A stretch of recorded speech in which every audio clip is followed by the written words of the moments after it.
Kurt.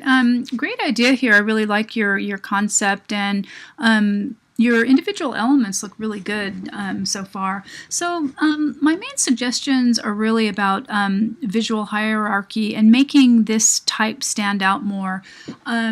It's just really hard to read. I didn't really even notice it at first, and so when I first look at something, the first thing I noticed was this part here, but this is pretty dark, so it's hard to see.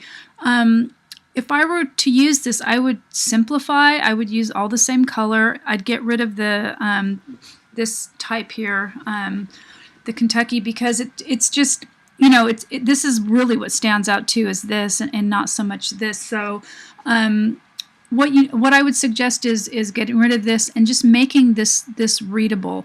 And you have a lot of negative space, so I would probably really crop it off, and then and once you get rid of this can all be a lot bigger, and you've got all this negative space on the bottom and below, so that would really work.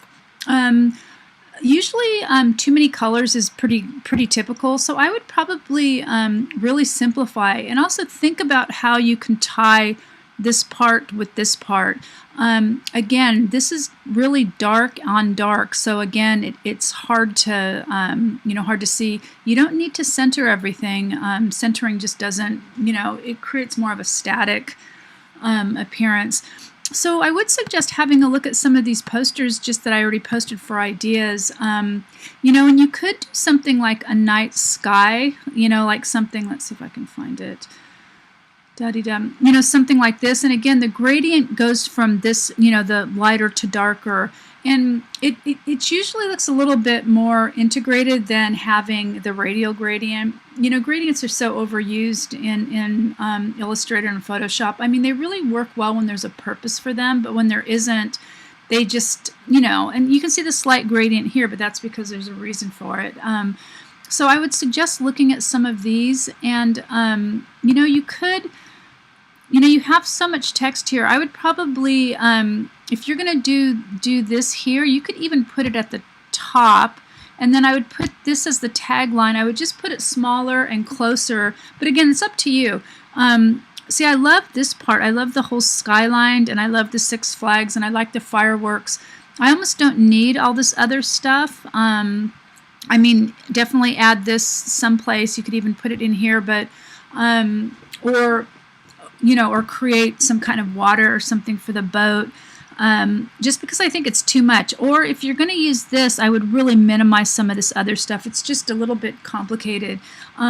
So, you could also think of, adding something to the, if this is water, you can think of adding some kind of slight texture that would indicate the water. And again, if you're gonna use a tagline. Now, see, notice this one, it's really simple color. There's only a couple colors, but see how the tagline's down here? And it's also the same color as up here, so the use of the repetition of the color really works to create unity. Same here, only really 4 attractions, right? But very simple execution. And again, use of perspective. Larger elements come forward and look closer. So again, and this is a really good example of a tagline here with just the city by the bay, and then San Francisco and California pretty small. And there's one with Denver. So again, these are really good to study in terms of what can you do to create unity. And then, there's these student ones, and not all of them are really that great. So, but I just wanted to show you what others have done. I mean, this one here, they're all just floating on the top, so not very successful. But there are a few really successful ones. Now, this text does not stand out. It needs to be lighter if it's going to be on dark. Remember, dark on dark's not readable. But again, they did a nice job with the perspective, so these smaller buildings in the background, and again, the cityscape. So that's going to be your major, and again, here too, the water, if you're going to do water, make sure you make the, the ripple texture smaller in the background. Oh, there it is. Texture also has perspective, so you've got bigger ripples in the foreground and they get smaller, and that's kind of the rule of perspective that you get in beginning drawing classes, that I try to kind of emphasize. And again, this is if you're going to use this color, I would make the blue lighter. But again, if you do that gradient where you fill it instead of the radial, it'll be lighter and then get gradually bluer like it does here. And be sure to look at the tutorials that I've posted about how to use the gradient tool as well, because it's really pretty cool. I really like the type.